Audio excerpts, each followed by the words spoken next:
کہ میرے مالک نے اس امت پر یہ فیضان فرمایا کہ اس کا قرآن بھی محفوظ ہے اور نبی پاک صلی اللہ علیہ وسلم کا فرمان بھی محفوظ ہے، آپ کی اداؤں کے ساتھ محفوظ ہے۔ میں ایک آپ کو مثال دیتا ہوں، اگر ہمارے نبی پاک صلی اللہ تعالی علیہ وسلم کے چلنے کا انداز کیا تھا، اگر ہمیں یہ معلوم نہ ہوتا تو کیا فرق تھا؟ کوئی جنت جہنم کا مسئلہ تو نہیں ہے نا، لیکن میں قربان جاؤں ان صحابہ پر اور ان کے شاگردوں پر، ان کے اگلے شاگردوں پر، یہاں تک کہ جنہوں نے میرے نبی کی چال بھی ہم تک پہنچائی۔ میں آپ کو ترجمہ بتا دوں، یمشی تکفیا ویقارب الخطا، آپ تھوڑا کندھے جھکا کے چلتے تھے اور پاؤں چھوٹے رکھتے تھے، کھلا پاؤں نہیں، ایسے نہیں، قریب، پاؤں چھوٹا، کندھے جھکے ہوئے، گردن آگے تھوڑی، اور چال میں تیزی، اتنی تیزی تھی کہ صحابہ کو ساتھ دوڑنا پڑتا تھا۔ آپ چونکہ آپ کے نیچے زمین سکڑتی تھی تو آپ ایسے چلتے تھے اور وہ پیچھے بھاگتے تھے۔ آپ کے دیکھنے کا ہمیں انداز معلوم نہ ہو تو کیا فرق ہے، لیکن میں قربان جاؤں جو کہہ رہے ہیں جل نظرہ الملاحظ، اب یوں دیکھتے تھے، یوں ایسے نہیں دیکھتے تھے حیا کی وجہ سے، بلکہ یوں دیکھتے۔ کبھی کبھی ایسے ہوتا تو پھر ایسی تجلیات اور آنکھوں سے نور نکلتا کہ سارے صحابہ یوں ہو جاتے۔ صرف دو آدمی آپ کو دیکھ سکتے تھے، صرف دو، ایک ابو بکر اور ایک عمر، بس یضحکان الیہ ویضحک الیہما، دونوں آپ کو دیکھ کے مسکراتے اور آپ ان کو دیکھ کے مسکراتے، باقی کوئی آپ کو آنکھوں میں آنکھیں ڈال کے دیکھ نہیں سکتا تھا، جب آپ کی نظر شرم و حیا ایسے تھی۔ کوئی آپ کو ادھر سے بلاتا، مفتی حامد صاحب مجھے کہیں مولوی صاحب تو میں اتنا ہی کروں گا، اس تو میرے کو بھی نہیں ہمت، مولانا ارشاد صاحب کہیں جناب مولانا صاحب اتنی میری طاقت ہے، لیکن جب میرے نبی کو دائیں سے کوئی بلاتا تھا یا رسول اللہ، تو اب یوں نہیں کرتے، اب یوں کرتے تھے، پورا مڑتے تھے اس کی طرف، پورا سینہ سے سینہ ملاتے تھے۔ ادھر سے کسی نے کہا یا رسول اللہ، تو اب یوں نہیں کرتے، اب یوں کرتے تھے پورا۔ میں قربان جاؤں، اس موبائل نے کتنی بد اخلاقی پھیلائی ہے کہ ایک آدمی بات کر رہا وہ موبائل دیکھ رہا، اور خاص طور پر والدین سے کہہ رہا ہوں، اب چھوٹا بچہ آئے اور اسے تم نے توجہ نہ دی، یہ گھروں میں 99.9% بلکہ 100% ہو رہا ہے، فون پہ لگے ہوئے، چھوٹا معصوم بچہ ماں سے بات کر، وہ فون پہ لگے ہوئے، ہاں بول کیا نا، سن دی پائیاں بھوک نہیں، آپ نے ذبح کر دیا۔ عربی کا لفظ ہے توجہ فرمائیں، یہ لفظ عربی کا توجہ فرمائیں کا مطلب ہے، یہ توجہ کی تا ہٹاؤ تو نیچے سے وجہ نکلتا ہے، وجہ چہرے کو کہتے ہیں، توجہ فرمائیں کا مطلب ہے بوتھا شریف میرے حال کر، میری طرف چہرہ کر کے بات کر۔ میرے نبی جب کسی سے بات کرتے تھے سینہ بھی اس کو دیتے تھے، چہرہ بھی اس کو دیتے تھے۔ جب آپ غمگین ہوتے تھے کیا کرتے تھے؟ اب داڑھی پکڑ کے یوں بیٹھ جاتے تھے، یہاں ٹیک، اس کو نہیں، اور یوں پکڑو، تھوڑی دیر کے بعد سر پہ ہاتھ پھیرتے اور پھر یوں فرماتے۔ یہ میرے نبی کے غم کی نشانی تھی، آپ کسی دکھ میں ہیں، کسی غم میں ہیں، سبحان اللہ۔ جب آپ کسی کو بلاتے تھے تو ایسے نہیں کرتے تھے، ایسے کرتے تھے، پورے ہاتھ کے اشارے سے، ایسے انگلی اٹھانا عیب ہے، یوں کرتے تھے۔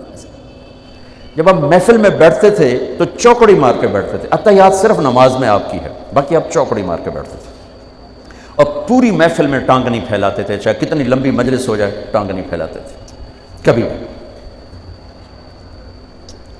عزت دیتے تھے، سامعین جالسین کو احترام دیتے تھے، عزت دیتے تھے، اور دوران گفتگو آپ یوں کرتے رہتے تھے، یوں، یہ آپ کی بے ساختہ حرکت تھی، یہ ہتھیلی، یہ انگوٹھا، یہ ہر آدمی میں نا کوئی اس کی جسم کی غیر ارادی حرکت ہوتی ہے۔ جیسے میں اپنے انگوٹھے کو یوں کرتا رہتا ہوں، یہ میری بچپن کی عادت ہے، مجھے پتہ بھی نہیں ہوتا میں انگوٹھا ایسے کر رہا ہوتا ہوں، تو میرے نبی کی بغیر ارادے کے ہاتھوں کی حرکت تھی، آپ دوران گفتگو یوں فرمایا کرتے۔ یہ آپ کو اوپر کر کے دکھا رہا ہوں، ورنہ آپ یہاں ہاتھ ہوتے تھے اور آپ یوں فرماتے رہے۔ واہ کیا صحابہ تھے جو ہر شے ہم تک پہنچا، سبحان اللہ۔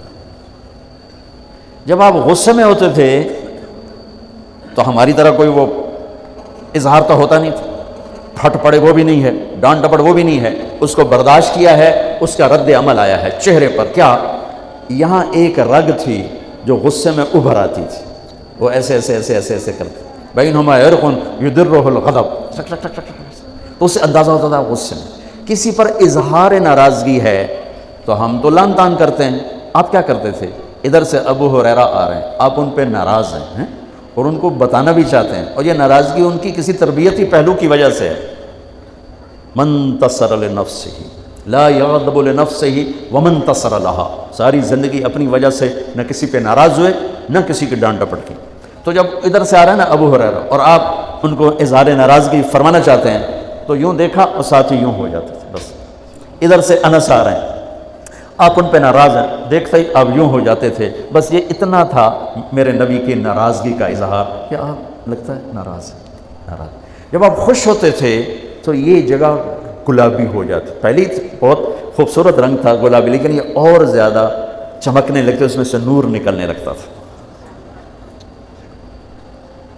اتنی چھوٹی چھوٹی بات، میرے نبی کی کوئی بات چھوٹی نہیں ہے، لیکن جیسے فرض اور ہے، فرض کفایہ اور ہے، واجب اور ہے، سنت موقدہ سنت، یہ ساری ایسے ہی. میرے نبی کا ہر عمل عظیم الشان ہے کہ ہر عمل جنت میں لے جانے کا اور اللہ کی رضا کا ذریعہ ہے. تو چھوٹا تو کوئی نہیں.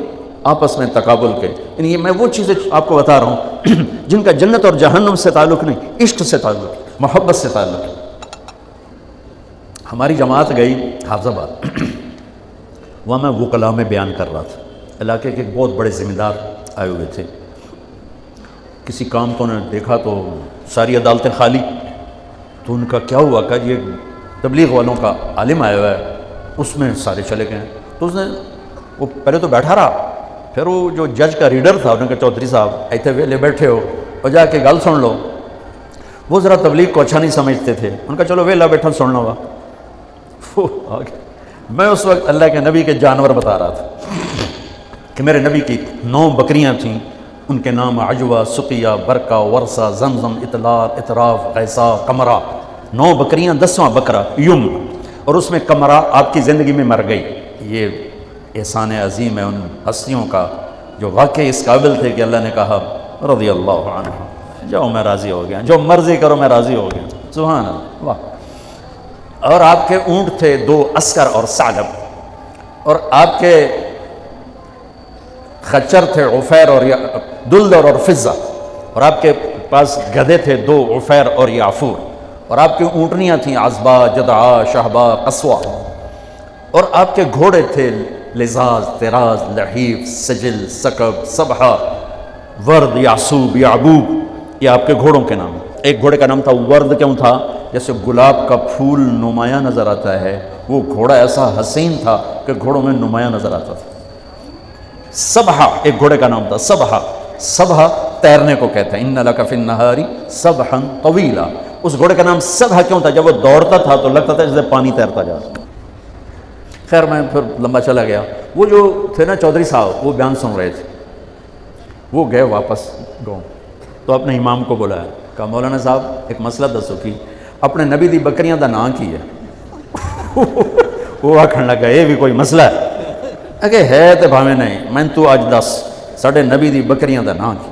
اسا کہ مسئلہ ہی کوئی نہیں تو میں دساں کی.